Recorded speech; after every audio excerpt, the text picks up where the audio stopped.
Hello, everyone, and welcome to the Covenant Cast. I'm Zach. And I'm Steven. And I'm Jonathan. Today, we're talking about player archetypes. Specifically, what type of player are you?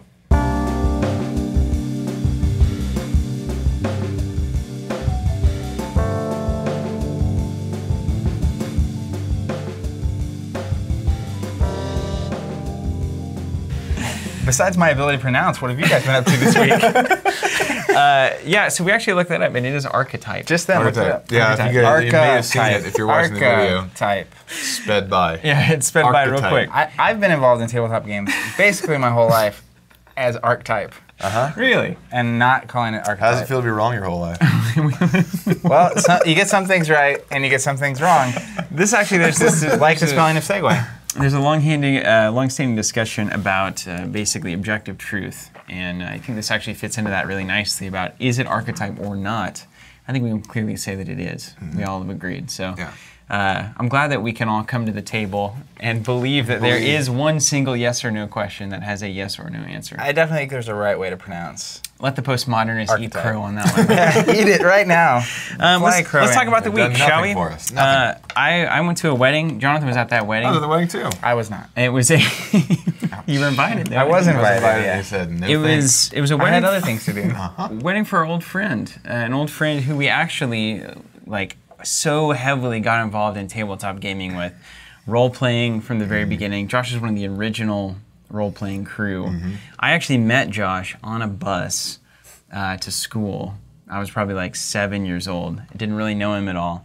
But we were sitting next to each other and he's like, hey, do you want to play Final Fantasy?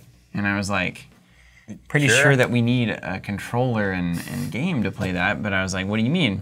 He's like, yeah, we'll just play it. Like, we'll just kind of act it out a little bit, like talk it out. And like we were playing it. And I was like, that sounds all right, fine. That's better than sitting here.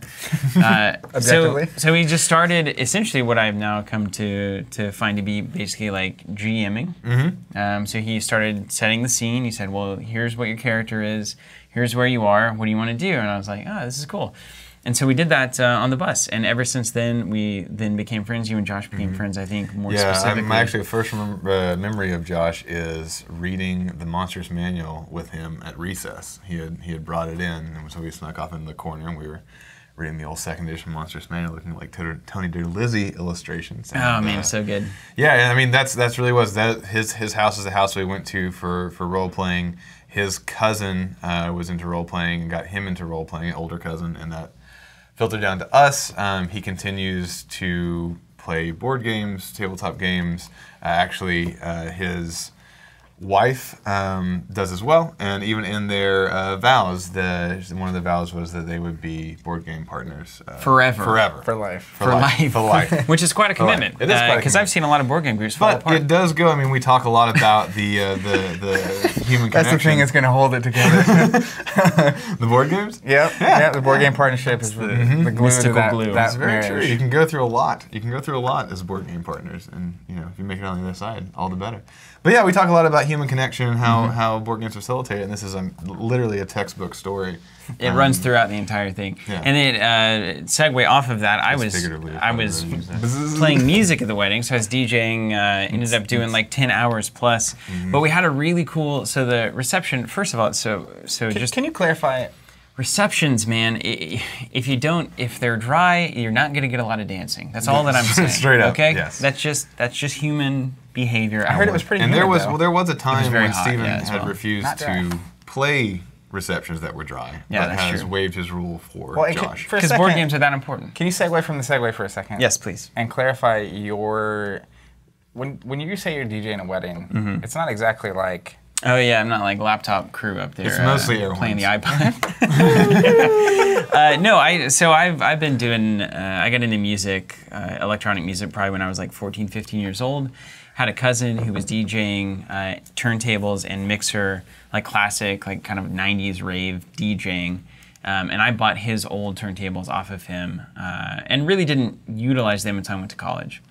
And then, so I started collecting vinyl, the drum and bass, jungle, kind of the electronic scene from London. then got into like dub and the reggae side of things. Been into house now, and it kind of all, as you get into it deeper and deeper, it all starts to mesh together because it's all really the same kind of origin point.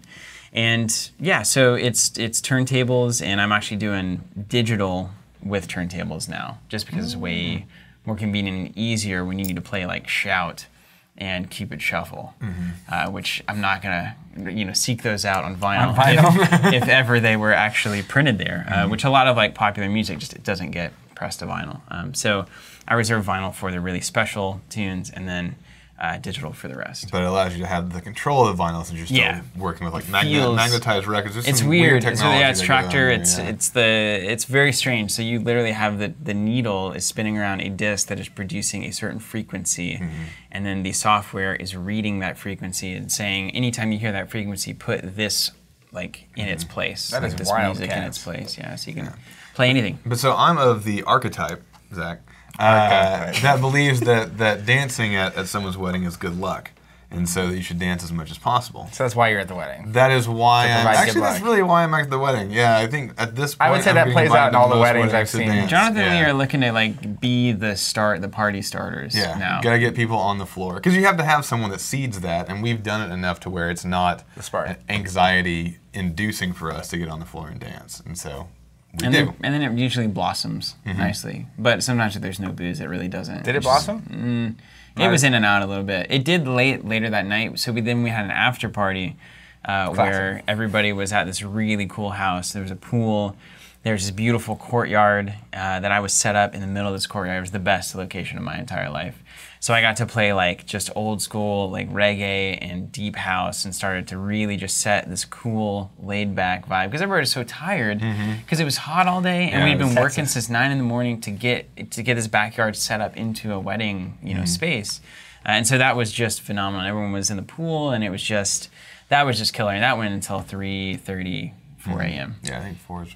And also worth noting that the wedding itself we're dancing on that one. had the wedding itself had like yard games, so it had Cube and a big Jenga thing and some other stuff, a big Connect 4 thing also.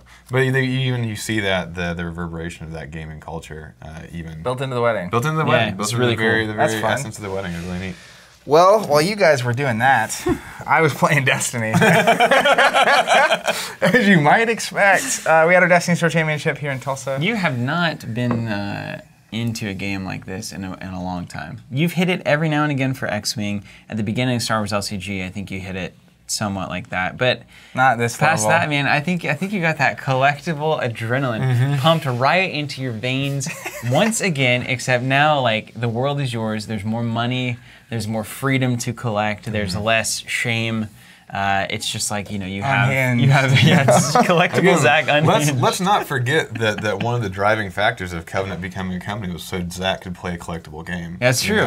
That is actually true. We just didn't want to pay for cards anymore. We're like, well, if we sell a little on the side. Not want to, just couldn't. Yeah, I mean, the thing about Destiny 2 is it's a mix of all of these things happening all at once, and I think it's the first time I played a game in a long time where there's so much to explore. Like, I don't even feel like I've anywhere near, even just with 2 sets, reached like the point of like, all right, I figured out with the LCG, about 6 months in, they had like a 6-month product delay, and the first cycle was kind of not really playable. Yeah. So you figured it out, and then with an LCG, we talked about this on past podcasts, but once you kind of figure it out, it's so slow to release that you don't really have to put in much effort to stay on top. That's going to be really relevant to our conversation today, too. So you don't really have to, like, with 1 pack a month, especially with the LCG, because the objective set system, it's just, like, not enough changing to really ever dive back in. And then with X-Wing, kind of the same way, they only have, like, 2 waves a year typically, and I typically only play Imperial. So further limiting my, like, need to explore, but Destiny is just, like... Yeah, it's just blowing it up. Yeah, and so how'd it go? It went very well. Oh, you won the store championship, actually. That's what you're getting at. I mean, not necessarily like, hey, look at me, but you did do that with Vader and the Royal Guard, yeah, which is really cool because I was basically, the meta I saw it, as I saw it was the Pomaz, Unkar plus whatever you want. He's ridiculous. Side note, that's a whole episode. I'm going to talk about Imperial Inspection again, not right here. And then Palpatine. It's like these are the 3 things that people are kind of running.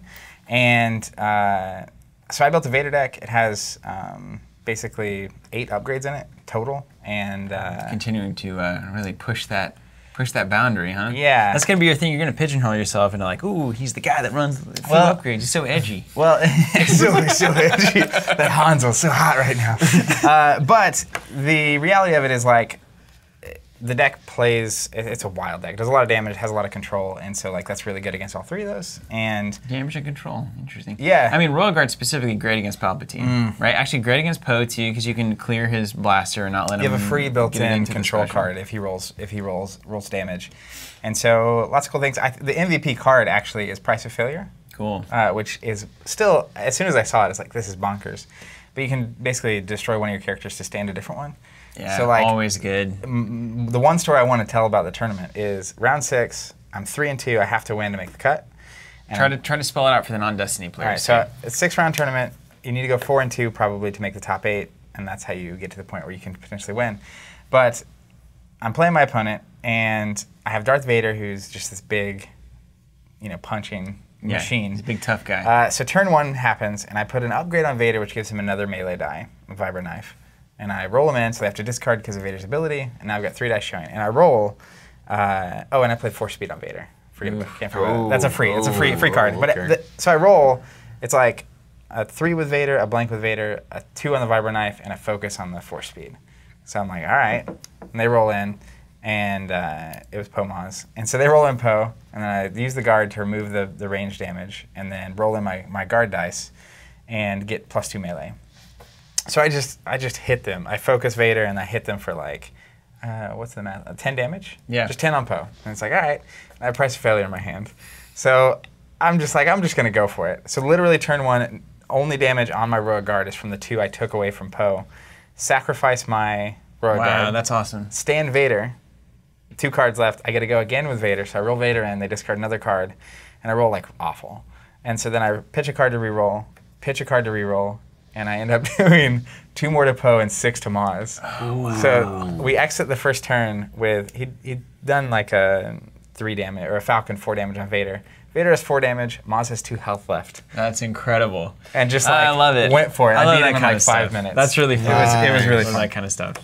That's really exciting. So then, what kind of player are you then, Zach? Shall we dive into that? Well, Speaking of, because that is so relevant to what we want to talk about today. Can you set the scene for our listeners and viewers and participants as well?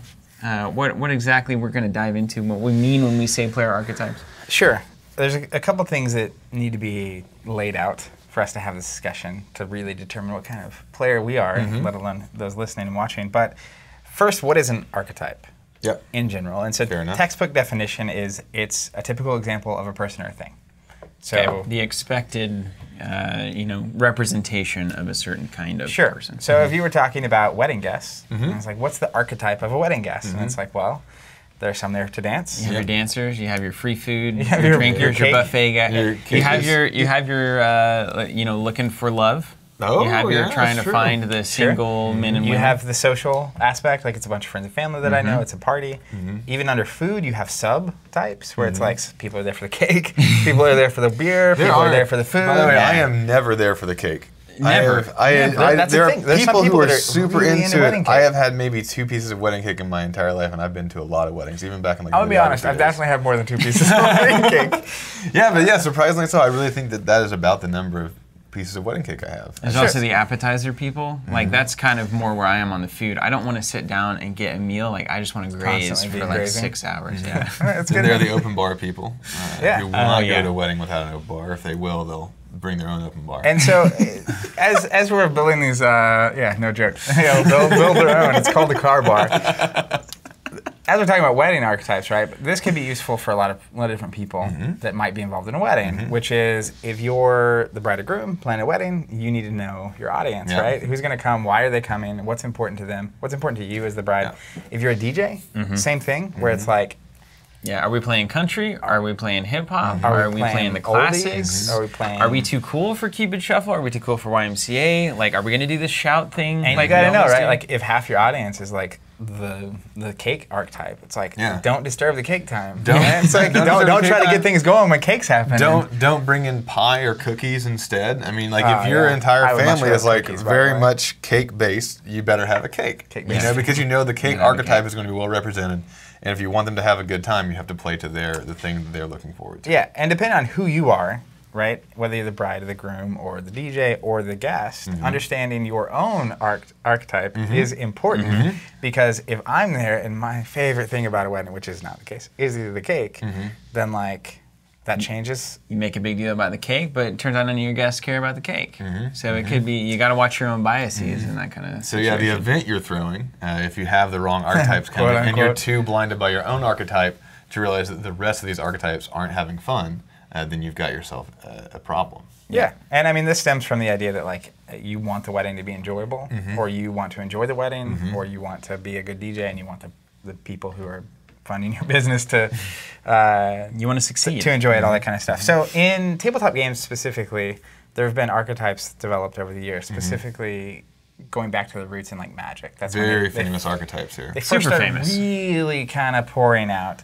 And I'm going to break those down really quick, and then we'll discuss it for a second, which is the tradition. There's these traditional archetypes, right? Yes. Archetypes. I'm going to fix that by the end of this episode. We'll get you. So the three main ones are Timmy, Johnny, and Spike. And these are basically talking about how do people approach these games, and what is it about the games that they enjoy. So Timmy is the player that enjoys to play, likes these big moments to happen, and prefers quality wins over the quantity of the wins. So I would rather, Exciting victories. yeah, it's like I right? would rather pull off this crazy combo no one's ever seen. Cinematic. Not unlike what you did with that Royal Guard, right? It's similar in, Well- not that you necessarily came to do that. It'd be like me showing up for the tournament wanting to get Price of Failure off. Yeah. It's like I want to have Vader loaded up. I want to sacrifice my I Royal want Guard. to turn one kill or price of failure. I want to turn one, That's just it. wipe the Yeah. board. I just with want Price of people's Failure. eyes to go big and be like, I had no idea that was possible. 100%. So Timmy would want that to would be happy leaving an event or a league night or whatever if he does that once. Yeah. He may So have you're going to gotten be talking about that particular story forever. Yeah, And he may have gotten slaughtered 9 out of 10 times. but it's worth And it it's doesn't worth matter. the 9 times to get the one. That good one story, because you know, when you go out that night and you're talking about it, it's like, dude, I've got the story. Like, let me tell you what happened. Turn one is this, that, and we love talking about that stuff. Totally. And so the second type is called Johnny. And Johnny's creative. Johnny wants to win, but he wants to win on his own terms. Right. And this is really where my Vader Royal Guard comes from, which is this idea of, they want to challenge conventional wisdom. They want to use something people aren't using. They want to prove a concept, right? They want to prove whatever. You run a Qui-Gon Ray world, and it's definitely. like I want to prove that this can do well. Yeah. And I'm not looking for any big, look at this big repost or whatever. It's just like, I just want to subvert common thought, and more specifically say that if somebody is dedicated enough and or good enough to see the plays that obviously the mainstream is missing. This is kind of like the the hipster You're the archetype. hipster. Yeah, it's like, hey, I don't need to get first, but if I can get 12th with something totally unexpected, then I have Maybe really provide a succeeded. new line of thought for people. Honestly, you would rather get 12th with a tier 1.5 or 2 Easily. deck Every than time. winning with the tier 1 deck. Every time, yeah. And that leads us to the third That is archetype, boring to me, which ultimately. is Spike. So Spike plays to win. Yeah. Period. Every time. And there's different versions of this. Each of these has subtypes, but Spike is really funny to me because it's you have the analyst who is really analyzing the meta and gonna win because of I mean, Heaver's got a spreadsheet, just Not totally just on a spreadsheet. spreadsheet. He's got There's about spreadsheets. 14 spreadsheets. You also have the tuner who wants to take a popular deck and make it better, right? It's This I'm going to is- change these 4 cards and it's going to be better because of it. The Sasha player. And I like that actually too. I have a Where little you bit of where that you in me play as it. well. I do like the people who the not following trends, the just I'm going to learn this deck so well that I can play it, and then that change actually 2 may cards. transition them into a different archetype. Yeah, and we'll discuss the mixes, but and then there's the wants to we've all known this player wants to break the game. or like wants to create the next new deck, right? Yeah. So whether it's Pokemon. Look at this thing that I found. Look at this It's unbeatable. thing. It's like the new thing.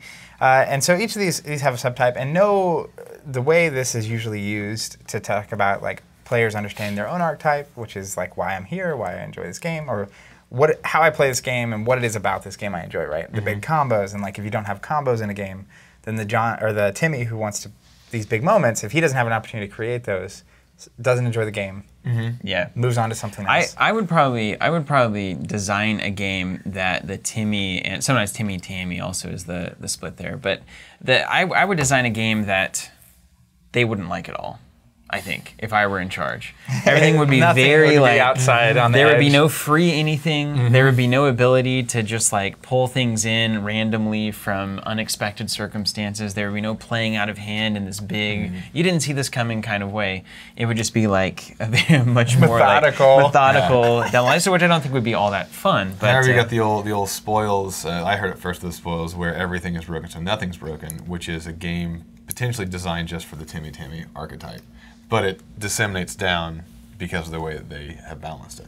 Well, and one that game had a lot of big moments possible. Very those players could go find those for sure. And that's it kind of leads us to the interesting point, which is like, first, no player is just an archetype. Right. Yeah. Got it. Got it.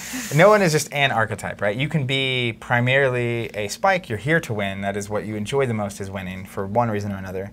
But you could also have tendencies of, Timmy or Johnny or this subtype over here. So thinking about something like the spoils, my first question is, should a game be designed to appeal to all of the archetypes? Yeah. Do you think that's a worthwhile pursuit? Because I'm thinking about the spoils and the reality of Steven enjoyed that game. I enjoyed that game. It was very much built to create these big moments and the everything is broken, nothing's broken argument. But it also never, you had, the Spike could break the game. Like there were moments where the game broke and it needed to get fixed. Stuff. Yeah. There were also these, the sneaky mansion, auction house, like never gonna win a tournament, but like occasionally get a sneaky mansion on the first turn, which is this big 12-cost thing you can't block. Yeah, covert, and it can just win the game. But there were also like ways to kind of go off the beaten path, right? Very Like you could be Johnny, you could be creative. Even I think Johnny would be really into that Gold Summit deck. About this idea of just drawing cards, getting health, and you put this combo slowly in place where by the end of it, you're churning through your own deck and getting whatever cards you want. It's like that's a nice combo that you can kind of figure out by exploring the game. Not necessarily a big moment, but just kind of like a meticulous it's a combo machine. moment. And I've actually heard Johnny described as a combo player, Timmy described as a power player, and then the Spike is just a kill player. Just wants to win. It simplified it for me whenever I was thinking back through this. So let me throw this into the pool. Right. This seems only tangentially useful in terms of identifying what players are doing in a game, right? So it might be useful for like game designers to consider these kinds of things. So when Lucas is working with Destiny, Lucas and Jeremy, whoever it is that they're designing their game, it might be common knowledge right now. I mean, this might be happening around these design tables. These are at least the three kind of macro categories that we need to design cards for. And if you don't have any kind of skeleton like that, it would be very difficult to design card after card after 180 set after 180 set. You probably think to yourself, well, let's try to get about 60 that could maybe create big moments, 60 that are a little bit more like about chaining certain things together and more meticulous, and then 60 that are just kind of like efficient. And so maybe you can try to hit all of these three archetypes. But for us as game store owners and for people running communities and involved in communities at their own local place, I do want to ask about, this seems like how people are playing games, right? Definitely when you enter into a game, and I think this is true for anybody listening or here around this table, no matter what the game is, I think you would typically find similar ways of playing it. Yeah. Like even when I'm playing Takedo, I want to do something unique and off-brand, right? And the person that's looking to do like the power play is probably still going to find a way to have this like, I went from 20 to 200 points. Yeah. I got it. I made it happen. And then Spike probably just doing the best plays. It's like, oh, well, this is open. I'm going to take it. And I'm like, well, it would be more interesting if, because of my ability, and I've got this weird thing that I can maybe get this souvenir. And that's really something interesting. to me, because I think about my tendencies in like a card game or X-Wing versus a board game. And I actually think when it comes to board games in particular, except for Takedo, when it comes to board games... Found the one and out. It is. It really is. But most board games, it's like, I'm absolutely playing to win. Just, that is the goal. Yeah. And it's not like out of like a... I don't know, there's probably some restrictions on that. But like, I'm thinking about when we played... You're also the spikinest of us. The spikiest? You're the spikiest of us, for the, sure. the Underground. The Android game. Uh-huh. Yeah, It was like, it doesn't matter to me. It's like, there is, I think part of it... New Angeles, right? New Angeles, yeah. It was just very much like playing to win. And I'm trying to like connect the dots on why, like in a card game, I think I approach it slightly differently where like, it's less about winning and more about how I'm winning in a card game. And maybe it's because you're the one that builds the deck, you're the one that chooses what to bring. There certainly would be a ton more options. And I think that's why customizable games are so interesting to us, is that you have this giant spectrum of ways to express that win, as opposed to you might have 3 avenues to choose from in a board game. Yeah, I'm trying to think of the name of the board game, but there's a like space board game where you kind of get your role at the beginning of the game. And that sort of, you get 2 and you get to choose, but it like dictates what you can do. Yeah. So I remember having to play like a swarm style, like bunch of little dudes thing, and it was totally uninteresting to me. Yeah. Because I was just like, I hate, like in X-Wing, you're never going to catch me running a swarm. Yeah, of course. In Destiny, it's like I'm usually going to have a big character, right? Like a big main person, whether it's Vader or Luke or whoever. So we have an element of our own psychology that we bring into a game, and you're saying that that can differ pretty distinctly Based on the game you're playing and the format of the game and stuff, yeah. But I think the root of it is still there somewhere, and that's interesting. But I think the more fascinating thing is asking, in terms of archetypes, why people are playing the game, right? Always my much preferred question, right? If you're asking how or what, and I think that's the struggle with these traditional archetypes is they're answering either how you play a game or what you enjoy about them. Yeah, I mean, there's even, just to get it on the table, I think it's been well established, but there are then, from the player archetypes, there are deck archetypes, your control, your burn, all that stuff that we see over and over and over again. So those have been established, these hows have been established, but the why, I think, is fertile ground, and we may even find some very interesting new ways to interpret everything else down the chain. And I mean, just running it down for a second, it's like, okay, so Spike plays to win. It's like, why does he play to win? Why does he play to win? Yeah. Yeah. That's a far more interesting question. Or you play to pull off a big moment. Why? Why is that? Why important? are you here doing that? Like, why did you walk into the store in the first place? Why did you buy the game in the first place? Well, and I think this is both as a player, understanding why you're here, why you want to play this kind of deck, why this is frustrating to you, why you interact like this, as someone who's trying to build a community, as a store, as a maker of games, like understanding. Because I know in Magic they definitely do the every set has a couple of Timmy cards. Right? It's like the big moment cards. The best players probably aren't going to use them. They may eventually get used. Like there may be something in the future that they don't catch, and that happens a lot. But it's specifically like we're designing this for this archetype and this archetype and this archetype. And I don't know about. I haven't ever asked any. I don't know why I haven't, but I haven't ever asked the LCG people or any of the board game designers that we talk to.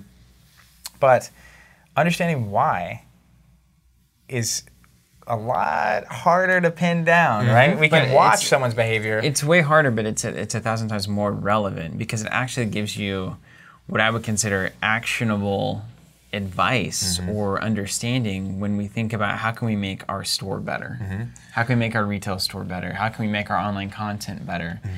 It's not by saying, let's do a deck series on power plays and let's do a deck series on combos. And it's like, no, let's do a tabletop series on how to meet people at a game store, right? You can start to get into that kind of content that is actually addressing bigger things to move the industry forward and get people in. Once they're in and they decide to play these different ways, that's fine. They can do whatever they want. But getting people into the space is so critically important that having archetypes to guide you when you're planning all of that, I think, is really helpful. And I actually think another thing before we dive into it that this helps is seeing, like, whenever you have an interaction with another player, it could be negative, it could be positive. This could help you understand why that person is acting like that, because 90% of the time it's not because of anything that you've done, but it's very much because the why that brought them to the store is maybe not being fulfilled, or they're frustrated for that reason. I mean, this goes back to the classic, like, someone cut you off in traffic, right? Yeah. And it's like, what did they do? They cut me off in traffic. I am angry, right? Yeah, but why? It's like, but if you actually ask why, now you open this door to understanding. Yeah, and then if you ask, well, have I ever cut someone off in traffic? And did I actually feel bad about it? And the answer is yes. And it's like, well, they probably feel bad about it too. Yeah, We're all people here. You hear it all the time. It's like, well, what if he was going to the hospital? What if they're pregnant? Or what if? And it's like, I get it. Yeah, I get it. It's I fine. get it. I'm all just trying to make it. So why do you play tabletop games? Well, I've got a couple of why archetypes just kind of written out here early on when we were thinking about this. A lot of people find tabletop games as an outlet to challenge themselves. So why is to overcome a challenge, and then I think anytime you do that, similar to running a triathlon or any kind of climbing a mountain, right? There's no direct why. I mean, for the physical stuff, it might be like, I can get fit. But there's something about just putting a challenge in front of oneself and then overcoming it. That is really just speaks to kind of the human condition. So I think when people find a challenge, maybe when they sit down to a really good game at first, and then they say, I just overcame that challenge after the game is over, it's like, I want to do that again. That can be very addicting. So challenging yourself, socialization, I can't tell you. We have always believed this about games, of course, that this is really the #1 why for people. But this has been so well, I guess, documented at this point, just in our own social channels. And people are writing on Facebook and YouTube and everywhere else. This is why we do it. And it has been like it's not even a questionable. Like 90% of answers are this is social. So we can't, of course, discount that. Socialization, very big deal. Maybe the overarching why of everything. Relaxation. Right, there's an archetype that just wants to come in, grab a beer, sit down, play something. Right, it doesn't even have to. The game itself doesn't have to be this kind of game or that kind of game. I think you actually find this a lot in certain miniature circles. You grab a beer, you put up this tableau of miniatures, of art, and then you use some rules to move them around. But really, it's just about watching this thing unfold and the relaxation entertainment thing. I got one for you, telling stories. Telling stories. Or engaging in a narrative or fiction. It's very similar to why, and relaxation is baked into this, so they kind of get muddled around, but why you come home and watch a television show. Yeah, exactly. It's entertainment, right? It's entertainment, and in the case of miniatures, it's beauty in a way. I mean, it's narrative, it's beauty, it's your own work on the table, so you get to actually see the things that you've created. And going on? I mean, to get a little philosophical here from the entertainment Please, perspective. From an entertainment perspective, when you're watching a television show, you're sort of seeing something that's already been concluded, something that's already been planned out. Whenever you are engaging in a game against another human being, that's a ton of variables, especially when you add in dice or card draw. There are these mechanical variables on top of just the human mind as a variable. And you can actually get certain threads of narrative that are always surprising because of the way that they happen, right?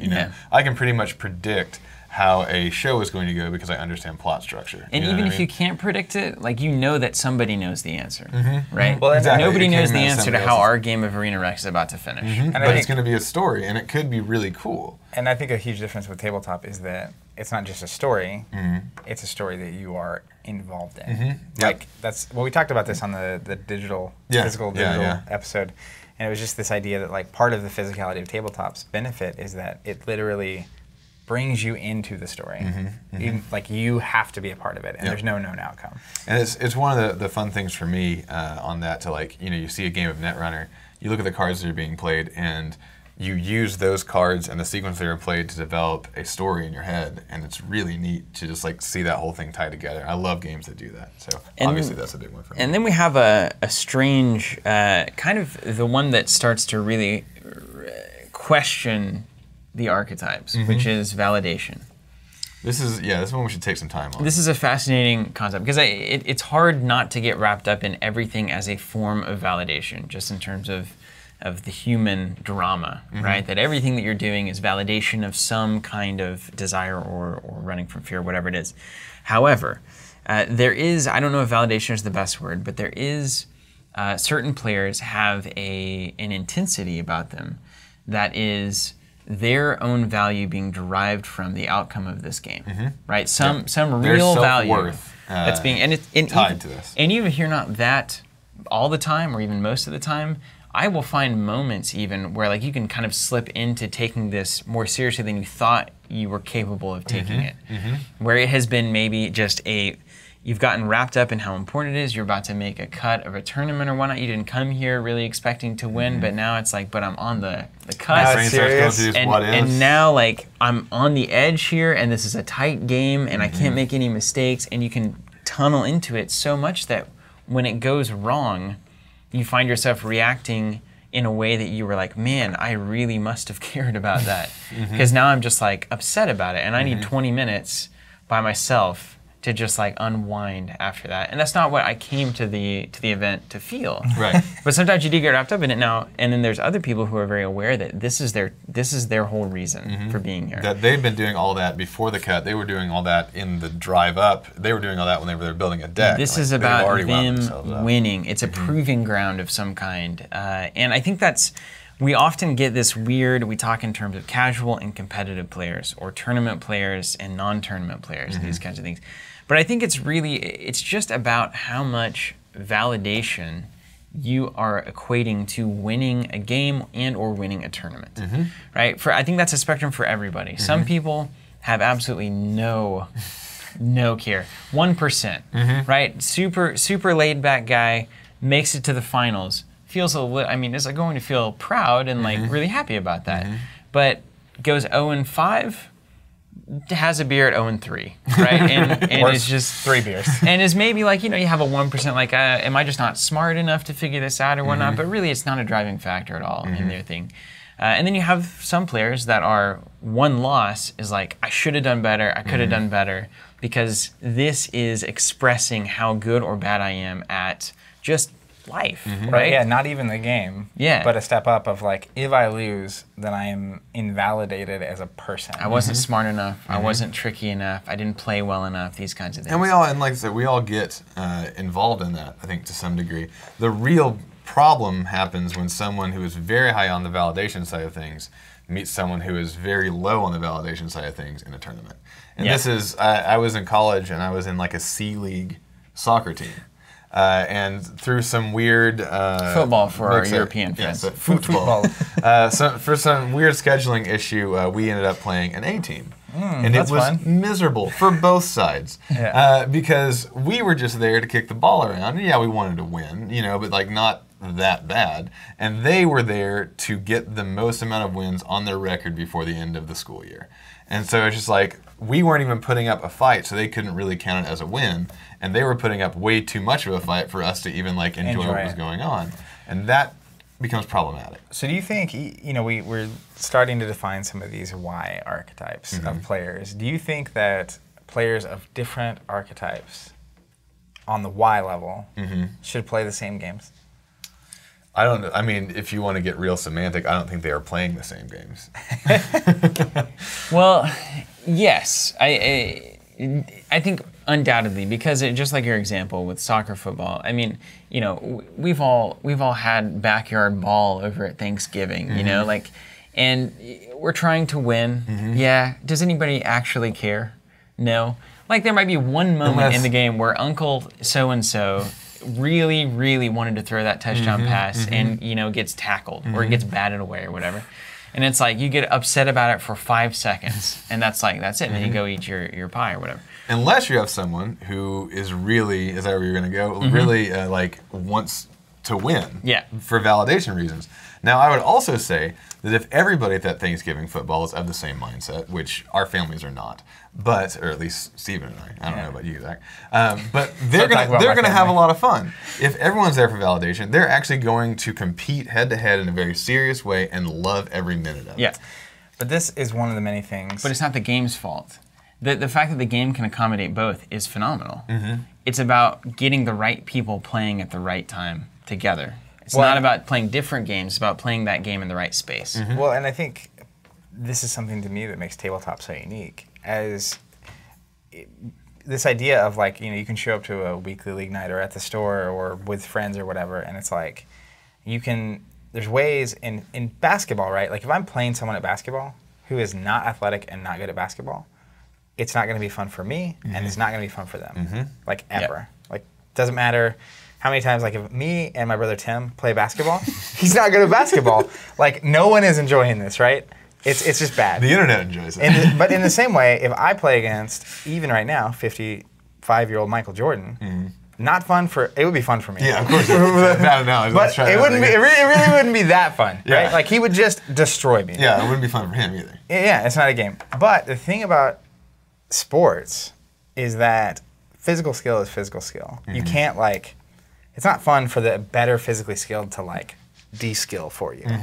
But in tabletop games, especially in customizable tabletop games, one of my favorite things to do is I always have, like at Destiny, I have 8 decks that I built. And they range from probably tier 3 all the way to the meta, what I think are the best decks. And so I get paired up against a newer guy, and I can reach on this side of my deck box and grab a tier 3 deck. And all of a sudden, now it's actually a challenge for me because even though the skill gap is there, I'm playing with a much worse deck. So I have to make up for that gap with skill. And so you can kind of adjust it accordingly. But what can happen at the same time is Spike can show up. He's there to win. He gets validated from winning. He's got the best thing. There's a big tournament on Saturday. He's trying to prepare for a tournament. And then you've got old Timmy, who's just hanging out and wants to have a good time, right? Wants to enjoy it, wants to relax, wants to any of these things. And that can create friction. Well, here's the thing too, is I don't think when we look at the actual how archetypes, I don't think that Spike necessarily has to be validated from winning. I would love to dive into this topic. Right. Because I would love to see a validation-less Spike and how that looks. Well, it might look like a John Bruno. A winning-less Spike. To me. It's like these guys, like Bruno's a great example, I think, to me, who is actively looking to find the deck that is going to win the tournament. But it kind of ends there. I don't ever see him getting worked up or upset. He always takes it with a grain of salt from everything that I've seen and experienced. Is really there to see all of his old Thrones pals in various other gaming communities that he's a part of. Is often most excited or seemingly more interested in pre- and post-game festivities, but still often finds a way to win the thing. So choosing how to play, which is as competitively as possible, but not being wrapped up in the why I'm playing, being I must win this tournament. Not letting the how become the why. Yeah. And I think that the question that stems from me is, what is winning? Right? Even on a local level, to me, I'm a pretty competitive person. I want to win. But at the same time, I want there to be a really healthy local meta. And I want there to be a lot of people hanging out playing Destiny. And I want people to have a good time. And so if the guy across from me has a good time, that's winning. Yeah. But it's resetting what that win looks like, and then building accordingly, depending on who you are and at what point. And this is where we kind of get to the tangible side of this. So we've got a lot of various kind of reasons why you might be playing games. Socialization, relaxation / escape, validation, maybe / overcoming a challenge, looks kind of similar. Exploration. I was going to say exploration, discovery. That's a real it's a big deal frontier, for me, right? Because the Wild West time of a card game is the time I'm most likely to be interested. As soon as people have it roughly figured out, then which is why I think you would love draft. Oh, I was a huge draft. Yeah, I was a huge draft. Well, we've also got entertainment too. Let's not forget. So I found I was doing some research on why people do various activities they enjoy, kind of a thing, and the five ways it broke down. Most consistently, I actually really like, which are, and I just want to run this by the dose of you, which is pleasure, engagement, relationship, meaning, and accomplishment. As being 5 driving factors behind why someone's enjoying it. And I actually was running this through why people play tabletop games.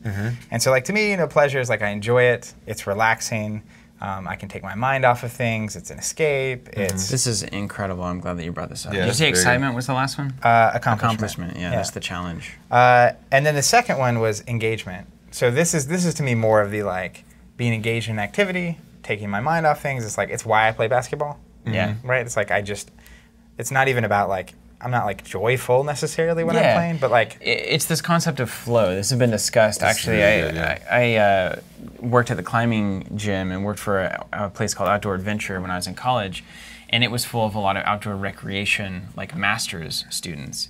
And they, at the time, the big thing in the field was this concept of flow and of being, it's essentially kind of a meditative thing where you are so in tune with the activity that you are perfectly in the moment. You are just there, you are present. That it happens when the highest level athletes, it's happening during those competitions, during football, during They're just basketball, in whatever. it. There's not even logical thoughts happening. You are simply a creature of experience and action, Also, and that is okay. extremely addicting. And it's fulfilling in a way that we don't quite understand yet. well, and I think this is why like whether it's TV shows or video games, a lot of that is just engagement or content in general, where just being able to turn on House of Cards and like lose yourself in it, and you're just there, like you're in the story, like with tabletop games. And that's why I think engagement in particular for tabletop is a lot more of the story-driven, the visual components, the everything that makes you kind of just lose yourself in the game.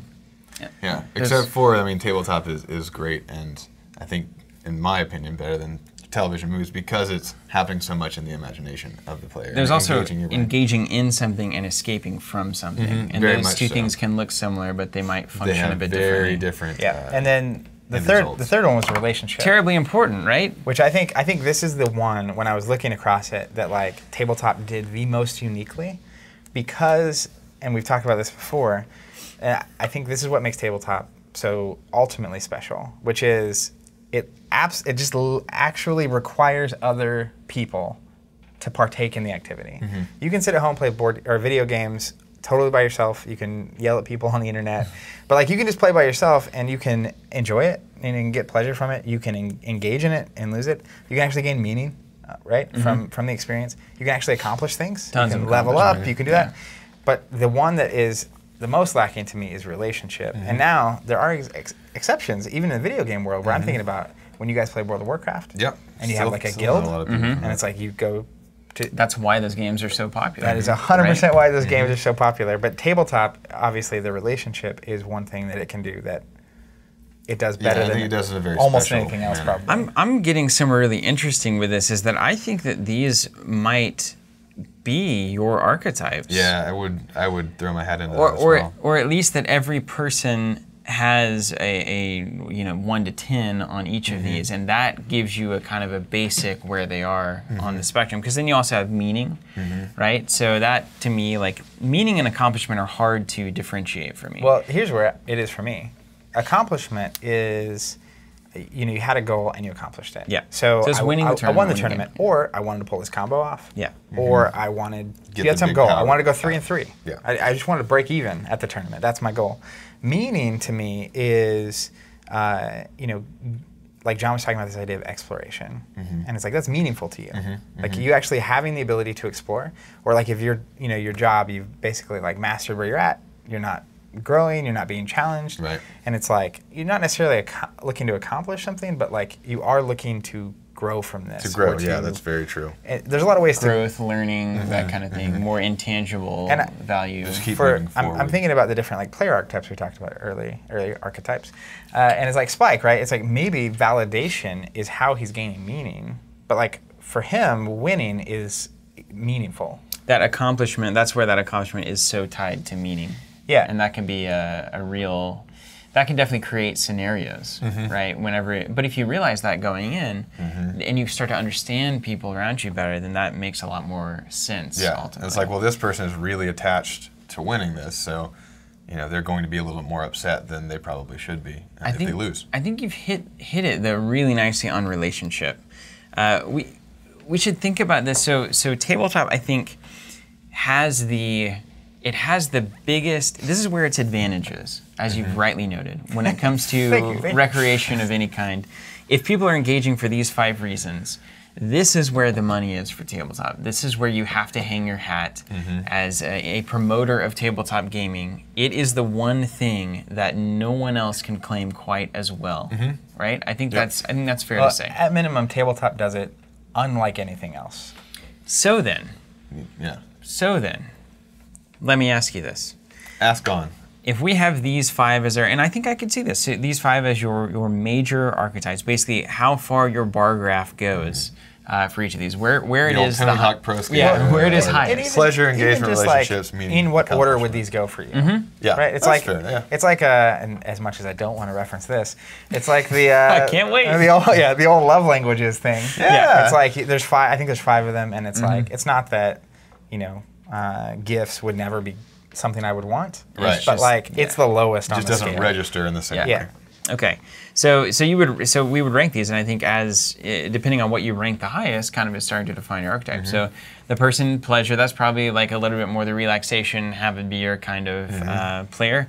You have engagement. This is somebody who's probably looking at a lot of deck building and talking about the game. Lots of and content for the content. game. Yeah, just like getting wrapped up in it. This could also be the entertainment one as well, since you're being engaged, because there's not. I think entertainment goes into engagement. Engagement is huge for miniatures. But- I think that's really where it comes into play. Yeah, talk honestly- about being engaged. I mean, they're right there. You're right next to them. And you got a tape measure? Like, you got to be really engaged if you got a tape measure. Honestly, if you think about it, and this is what's interesting about the entertainment word, is like I think that this applies to entertainment. Like the kind of entertainment you like. Why are there people that like to go to these like dive bars with music? And it's like that's a very different thing than the guy who binge watches House of Cards or goes to the movie theater or plays tabletop games. And it's like because I think actually you could get pleasure, you could engage, you could form relationships, you could get meaning, and you could get accomplishment from entertainment. Yeah, I think that's fair. If you watch the entire season of House of Cards over a weekend, did it. That's a compliment. People come in on Monday bragging about it. Yeah, well, there it's you like go. you just So, wasted 10 hours. What are you doing? let me skip relationship for now, because I think that what we've seen in all of our comments, like we were talking about earlier, it is weirdly at the top of the list. Not weirdly, but kind of unexpectedly obvious at the top of the list for most people, and even for people who wouldn't originally have said that. I think if you were to take relationship away, the whole thing would fall apart for most players. Like, okay, you can only play this online now. And it's because it does this one aspect so uniquely. I mean, it makes sense, right? It's like, no one's like, oh, maybe there's someone like this.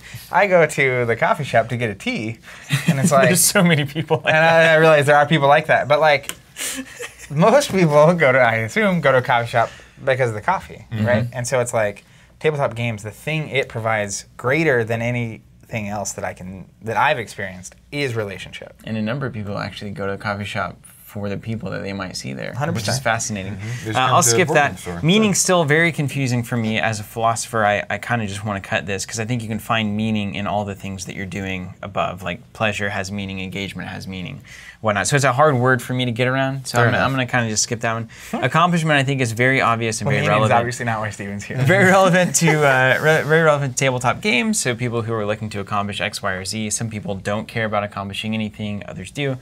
But now I want to talk about relationships. So if this is really the top level item for a good chunk of people, and probably a top level item for a number of people who don't know that it's a top level item, and consequently, we think probably the most beneficial top level item for all players and people in the space, then I think the challenge becomes, of all these archetypes, how do we focus the tabletop experience around this? Around relationship. And how do we reframe everybody who is currently in the tabletop space to fully recognize, embrace, and celebrate that relationship is in fact the whole reason that we're here? If we can do that, then the accomplishment player, the spike, house, those kinds of personalities, or the person just here for relaxation, all of that, if they can all say that's secondary to relationship, It changes the whole game. I think it changes the whole game, and all of the potential conflicts that you see in various events and whatnot can kind of dissipate if we all come in with the understanding of we're here as a relationship-driven enterprise, and we're going to play games that are going to give us all different things that we like, be it pleasure, engagement, whatever.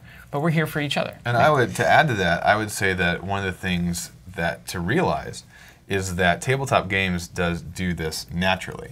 That we don't have to really work to establish relationships. We just have to work to peel back the other stuff, keeping people from understanding or keeping them from meeting those relationships. Tabletop will take it the rest of the way just by the very nature of how the games are set up and how the games are played. It's the stuff that's pulling it away. If we can remove those weights, then everything will naturally gravitate towards relationship, I would say. And for me, when you're talking about these 5 categories, I think at every level of tabletop games, there is a role to play in making sure these are there or possible. Like even if you think about engagement, right? It's like the person making the game is partly responsible for how engaging it is. The person selling the game, the person providing the space, the players are responsible. Yeah.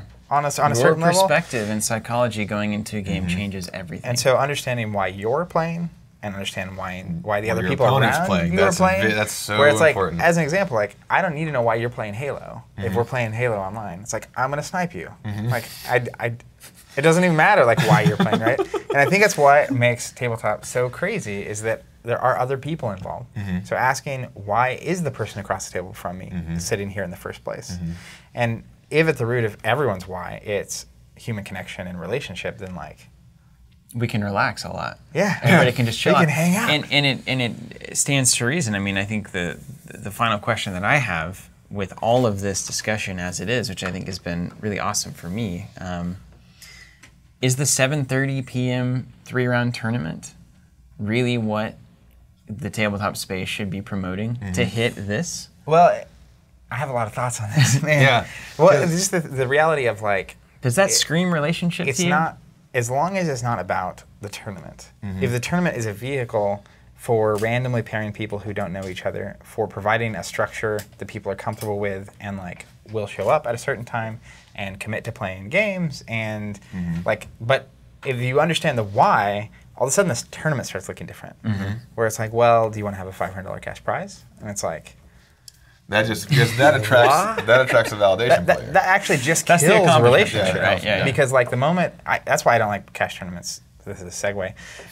The reason I like cash tournaments is if we're playing and I beat you and it knocks you out and I make the cut and you don't, and you see that as a $500 loss, there is not going to be a relationship. Right? There will be a relationship. There will be a relationship, but I will be the enemy or you will be the enemy, and that's not why I'm here. So we have, it sounds like we have the how archetypes, which is, it's important to kind of think about and, entertain some thoughts about how you play a game and how you play various things, and knowing that, and maybe that can give you some more pleasure whenever you come into any given game. I think it helps you pick a game to get into. I think it also helps the designer design elements of a game. Absolutely. And cards in a game is understanding how people want to have this happen, engage in the game. Then you have the why archetypes, which I think is more interesting and has not been talked about nearly enough, with these potentially 5 concepts acting as kind of indicators of where people are coming into this space. And that is most important to community organizers, local stores, even game companies, producers. The whole industry has got to start taking note that this is really what it's all about. And I think it is just as important as a player, both for myself and understanding why I'm here in the first place, and because it matters because you have to play with other people. So like the other people matter in this relationship. Because depending on how deep you are into any of these things, you can easily think that everyone else is playing for the exact same reason. And to get out of your little bubble of which of these 5 that you're in and understand that it's 1/5 of the entire spectrum of things that it could be, that's very helpful in understanding where other people are coming from. Absolutely. So, hey, I mean, it seems like the industry is starting to move in really good directions. I got to be honest with you. 100%. So, cool stuff. We got a lot of work to do. All this is just more questions. Yeah. I want to. Well, that's good because the show's about answering questions. These archetypes, there's got to be so many anecdotal stories that people have, so many observations that people have made. So hopefully we get some good comments on And this. speaking of questions, I'm going to go ahead and ask it here, which is if you're listening or watching, I would love to know, why do you play tabletop games? Yeah. Have we not asked that yet? Surely we have. Or what we archetypes do you see? We answered archetype are you? kind of a thing. Of the 5, actually, can we give them the 5? All right, the 5. Pick rank, one. Rank the 5, please. It's not which one are you. Which of these is most important for you when it comes to tabletop games? We keep meaning in there. Can we cut meaning? No. Meaning is so steeped in everything. No, I'll show you after. Okay. So you'll agree. Okay. I promise you. All right. All right. Pleasure, engagement, relationship, meaning, and accomplishment. I want them ranked. So yeah, rank them 1 to 5. Most important to least important. That would in the be comments awesome. On YouTube, or hit us up really, on Twitter. really excited about or this. Facebook. Do that. All right, now on to some other questions. We have some answers. My favorite part of questions is the answer segment. Answers from previous questions we've asked, which is, what's your favorite game and how do you think the meta is affecting it? And David on YouTube says, one I personally struggle with in a situation where the community around a game meets once a week or twice a month. What's your strategy to deal with a gaming scene when competitive players and casual players play together? Casual players bring suboptimal decks that are fun for them and get demolished by competitive lists. Competitive players don't have outlets to test their competitive ideas. Both groups go home unhappy. Well, we've just been talking about this. Gets smaller. Small thing. I mean, I think less of an answer, more of a question, really, isn't it? Kind of more of a question. But what I personally do as a player is, I mentioned it earlier on the cast, but I have basically decks that range from, I'll call them tier 3 to tier 1. And when I'm playing against a newer player, someone that I know there's a skill gap, I'll use one of my lower tier decks. And that allows me, as a good player, to still learn and be challenged.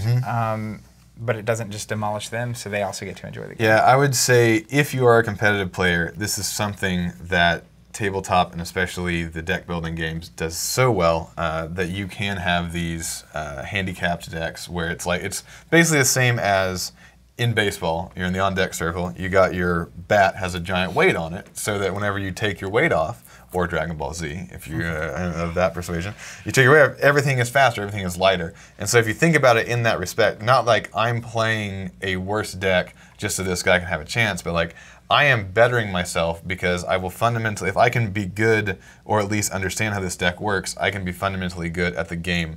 I can apply these lessons to everything that I do. And honestly, I think David's question here is extremely difficult. I mean, I think this is the thing that we are trying to solve on a daily basis.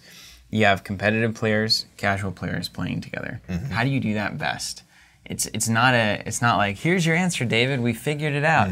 We're working on it. We're working on it, and actually today's discussion is very relevant for that, and I think that will yield some future kind of explorations as far as how best to do this.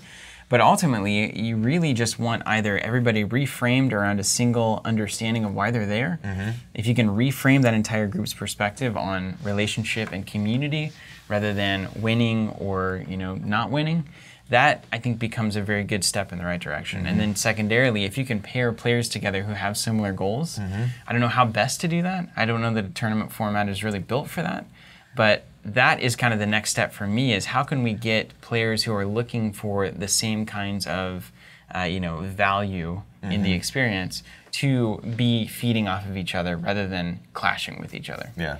It's that A-League versus C-League thing, and there's not a great answer yet. Your favorite question's an answer, but that answer was a question. The answer was a question. Wow, down the rabbit hole we go. Planning this stuff. The other response is from Sanjuro. Sanjuro, he had a great idea, which is it's good. A new LCG called BBQ Cook-Off in response to our meat meta from last week. He said each cycle focuses on one particular animal for barbecuing, introducing new cuts of meat and side ingredients to use for larger combos and engine building. Wow, that'd be awesome, actually. Yeah, and it goes on. Metagame is about controlling how many ingredients are in the public pool and comboing your chef's ability with the timing of when cuts are revealed. Expansions include Cooking the Mythos, Slow Cooking the Creatures of Lovecraft, Star Wars Chef's Booster Pack, Cooking with Ray, Yavin Coleslaw, and Tatooine Grillers. I will tell you, Cooking LCG would be hilarious. Yeah, as I was reading through this comment, I was like, are you serious? And then I was like, no, he is serious, and that's actually not a bad idea. And actually extremely relevant for the first question. Yes. May I? Can I take this? All right, starting off, first question. Question number one. You take it in, because you know the drill. Well, I'm going to pass it off to you once I do the hashtag. Yeah, anyways, if you want your question answered on the Covenant Cast, use hashtag AskCovenant on Twitter, Instagram, or Facebook. We'll find those questions. We'll answer them here. Or YouTube. We do a search. We literally do a search. You can also probably skywrite it. Yeah, you can do it. Anyways, hashtag AskCovenant, get your questions asked. What's the first question here, Steve? Question number one. Name is Craig McCarthy from YouTube. Question. One of my favorite things about Netrunner is that the game is not designed around a typical combat theme or system. I think card games have defaulted to a combat theme too often and have missed out on a huge design space. This has resulted in similar feeling games. Have you played many good card games without a combat-centered theme? Also, do you have any ideas for card game themes that really excite you? How relevant is that given the barbecue cook-off game we just talked about? Like, that is exactly what we need. I think a barbecue cook-off game could be hilarious. Absolutely, yeah. So I don't think, I've been thinking about this question quite a lot. I think you can get away from the combat-centered thing. I don't know that you can get away from the competition-centered thing. So there always has to be some sort of vying for power in some sort of way. Now that still opens it up to a lot. There's vying for power in love, vying for power in politics, vying for power. Yeah, politics would be so slick. I mean, you think about like Love Letter. It's not about combat. Yeah, or Inheritance, the new Luke Crane game, which is about Viking LARP. It's a political power game at a Viking funeral. Well, and I think this is something that board games have done very well, right? It's like Takedo, you're walking That's why the down Golden road. Age has happened, I think. Yeah, I remember there was, I forget what the name of the game is, but you're basically building your like Victorian era like house name, where it's like you're marrying your children off and like. Is that the Netrunner? It's reskin? not the reskin, Okay. but that is the Netrunner incredible.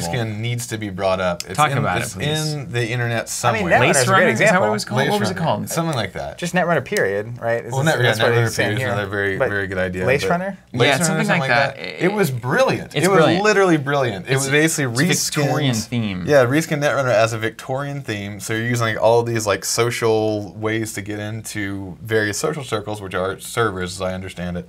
Yeah. And it was just, it was so And the good. ice is like the things in your way, like the grandmother, Crazy or like uncle, all or- that whatever. stuff. From what I Very, understand. very So cool. I mean, I think I would love to see the hard part of this is that both in LCGs and CCGs or collectible games or whatever, the tabletop market can actually only have so many games. Because of how it's made, you have to have so many customers, and there's only so many customers in the world to buy these games. And so the question is, would the card game players of the world, or people willing to buy a card game, buy a barbecue card game or a Victorian, Well, I think Netrunner whatever says game? yes. Well, and more specifically too, though, is like the number of people who are not buying card games right now because all that they get is Savage Warfare, massive, right? Someone is going to take the risk and kill it someday. And make it. Yeah, they're And going to make it happen. make Now, I it will happen, say yeah. this about games, is that I think we see a lot of default to fantastical kind of things, combat, conflict, these kind of ancient tropes, because it's something that we don't have in real life, right? And there's an element of that that is very appealing. So like, I can cook in real life, so I think I'm less inclined to play a game where I'm cooking. But you know, if it was a space exploration game, like I can't go explore space, so I'd be very interested in that. Sure, and I think, like I'm thinking in particular right now about Arkham Horror, and there are combat elements because you fight monsters sometimes, but like inherently the game is not about fighting, Yeah. and it's hyper successful, right? Yeah. So I actually think about one thing that would be really enticing to me in the Arkham vein, but then also thinking about one of my other childhood favorite board games, which is Clue, is like a mystery game Yeah. where like, you know, you build your deck and it's like you're a detective or whatever, and like you have the detectives playing the game, and like the goal is not to fight each other, but it's like to solve whatever the mystery in front of you is, kind of like the time stories, but built into a card game, would absolutely get me. Could be cool. Yeah, and there's even like, I would even go another direction that not only are most games combat themed, they are sort of mass combat themed. I think a game where you're one person and all of your cards are like punches, kicks, and blocks against someone else. That's definitely been done It had to have over been, time. right? Dragon Ball Yeah. Z TCG, All man. right, The well, there you Royal go. Warhammer game, didn't that do that? You were doing stuff very directly on a single like warlord Single or thing. something. I don't know. I mean, Destiny's close. Destiny pretty is close, very yeah. close. But yeah, it does. There's these games are bubbling up if you look on the fringes of all of this stuff, and eventually they will disseminate into the middle. There's going to be some really exciting things. All right, question number 2. Nathan Bradley on Facebook Hey, asks, Nathan. what up? One of our old Question, friends. who came up with the name Team Covenant, and why, if any, significance does it have? Who chose the Phoenix logo, and why? All her very away, good Zach. questions. This is great. I can't believe we haven't talked about this on the Well, cast I yet. think this is on our About page, It is as the on the whole About story page. is. Yeah. But I still have that box the... that we wrote on the Team Yeah. Covenant. So, you know, we grew up playing tabletop games, and it was just a couple things happened all at once. But effectively, groups of people that played together and tested together were teams, and we wrote it on the box. Star Wars TCG that we were Star Wars playing, wasn't it? TCG wrote it on the box. There was we had originally been named something else, which was Team Caint. Yeah. which didn't end up happening. But Why was it Kane again? One of our friends, Stefanski, Jason right? Stefanski, who played with us and tested with us, small town Chelsea. There were like 8 of us that played the Star Wars TCG. And then we'd drive an hour to Tulsa. He was to the compete. first one of us that would go up to Tulsa and compete. Okay. And he didn't say can't, he said can't. Okay. So you can't do that. He's just very like that guy. And so then like 3 or 4 of us start coming with him, and all of a sudden it was like, oh, Team Can't showed up. And at some point, Steven and I were like, this will not do. so we transitioned from Can't to Covenant. And then a few years later, Just because it sounded cool. Yeah. Yeah. That was it. Yeah.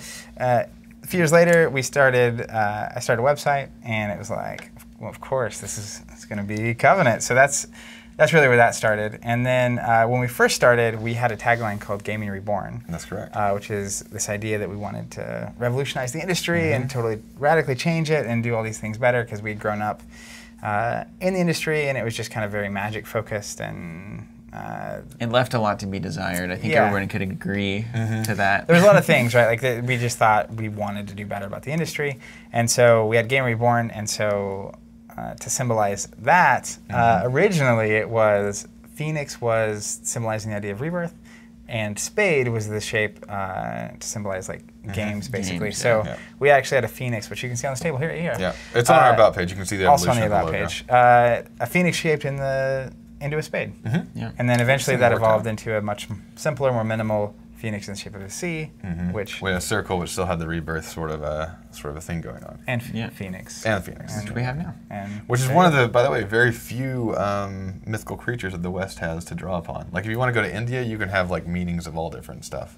Just random. That's good to Thought you know. might know that. So yeah, I mean, I Nailed think that's it. If you want to know more about that, head to the About page. There's a whole long story of Yeah, the who have yous and short, what have short yous. answer is it sounded cool to some 14-year-old boys. All right, next question from Matt on Twitter.